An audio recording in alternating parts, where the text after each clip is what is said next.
Hi there and welcome to the Practical Simulator Tidbit on one of the most useful pieces of equipment that you can have for your simulator, which is the foot switch. Now this is a standard foot switch, fairly basic plastic foot switch that's available online, £25 approximately, a USB device. And what this does is it basically emulates you pressing a key on the keyboard. So when you push a button or a foot switch, then it types the equivalent key on the keyboard. So you can set this up for whatever you want to run your simulator or anything else. Now, I've got Virtual Belfry set up on the laptop, and what we're going to do here is to actually look at how you can set this up. Set the keys for different operations, specifically though for Virtual Belfry. So let's get started. I'm going to plug this in and I'll start the keyboard software. Now the keyboard software is PC Sensor and this is version 6.99. There are new versions released every now and then. So yours might look a little bit different to this, but the general functionality will be the same. Now at the moment you can see in the center here it says that I haven't got a USB device connected. If I plug this in, it recognizes it and it now shows that it has a FS3 foot switch, and it loads the current configuration for the foot switch, which in this case is plus, minus and B. That's one of my standard settings that I use. There are 3 foot switches as they're shown in the graphic here, and the first switch on the left, key 1, is set to plus. The middle switch, key 2, is set to minus, and the right hand switch is set to the letter B. Now you'll see underneath here it says single trigger, single key. These are set on the action settings on the right hand side here, and what that actually means is a single trigger means that when you push your foot switch it will send just one character. If you set this to continuous, then if you hold the foot switch down, it will be the same as holding down a key on the keyboard, and it will put a number of characters or a row of characters until you take your foot off the foot switch. Now, you may think, why is that useful? Well, if you are teaching a student and you want to increase or decrease speed, you can use the continuous trigger with the left cursor key or the right cursor key, and holding your foot down will then zip through the speed settings, so you can make very large changes without having to continually be tapping the foot switch to make the change that you're looking for. So generally you will use single trigger, single key for all of them.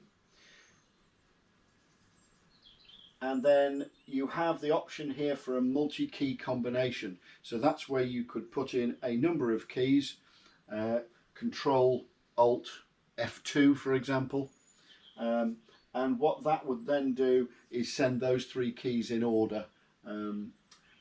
With Virtual Belfry that's not a requirement. So the basic information is now in. We can then save it using the Save to Key button, and it will say it's successfully saved.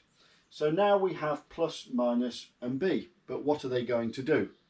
Now in Virtual Belfry, in the help system, there is a reference section on keyboard shortcuts. There it is. And this gives you all of the things that you can do with the keyboard, and anything in there you can actually do on 3 pedals, but you can only select 3 items. So I know people don't like reading manuals, therefore what I'm going to do is just explain a few of the basic ones. So if we go back into here, the plus sign will start the simulator running.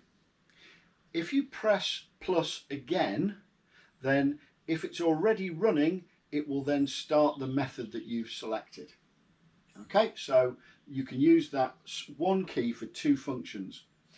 One is press it once to start, then if you press it again once you've pressed start, it will then go, so it will actually start the method. In the same way, the minus character, if you are ringing a method and you push the minus key, or have pushed the middle pedal in this case, so the minus key is sent. If you're already in a method, it will take you back to rounds at the earliest opportunity. If you are in rounds and you press the middle key, the minus, then it will stand the bells, but it will stand them nicely, so it will stand them at the next hand stroke. All right, and you will actually notice a little thing about Virtual Belfry. You'll find that when it stands them, the final tenor is a little bit afterwards, so it actually sounds a lot more natural. And the third key in this case, I've set it to a B. Now a B is a bob, an S is a signal. So you could use that. That's the standard layout that I tend to use. But if I want to be practicing touches and calling touches, then what I'll often do is I will change the middle key to a B and key 3 to an S. So I've now got a bob and a single. So what I can do now is start, go, so I'm ringing the method. I can push the middle key to call a bob, I can call the right hand key to call a single, and I can practice putting together touches. What you can't do in that case, obviously, is stop the Virtual Belfry actually ring. You can't stand the bells if you go wrong. So what you have to do is basically stop, go to the keyboard, push the escape key, and then you're obviously stopped. So you can set these keys to anything you want, to the point where you could put in here a number. Now, if you put in a number, what will happen is when you are practicing chord changes, the way that Virtual Belfry does chord changes is you push a key on the keyboard, and depending on whether you're calling up or calling down, the bell that you have selected will be moved. So if you're calling down and you hit the 3 and you're in rounds, for example, then it will say, then you will move 3 to treble. If you're calling up, it will move 3 to 4. So you can set any keys in there. So if you have a student and you want to actually move their bell all the way up, then you can do that just by putting in the number, and you can do it on the foot switch rather than pushing the keyboard. If you want to call any bell, you have the key for that number. So bells 1 to 9. If you want to do chord changes with 12 bells, for example, 0 is bell 10, the letter E is 11, and the letter T is 12. It's a historical thing from when simulators were first came of age. So, as I said, the standard setting that I would use for training, for example, would be plus, minus and B. Save to key. And rather than put this on the floor, I'll now close that program. You don't have to have the program open when you're using it. If I now push start, I've now got start. If I push again, we'll then get go. You see it's gone go, plain bob. We're now ringing plain bob. If I want to call a bob, if you see the button down here, I can push it. I will now get a bob at the next relevant time.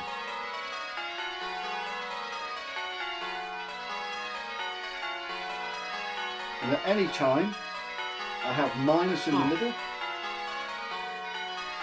I can push round, there and I'm now getting rounds. So it's gone back into rounds. And if I push it again when in rounds, stand, it's going to stand. You can actually hear that tenor slowing down. So there you are, very, very useful piece of equipment. Little thing as well, you can install 2 of these simultaneously. So you can potentially have 6. All right, so another thing you can do, you just have to be careful with the order that you plug them in, but you can plug in 2 of these foot switches at any one time.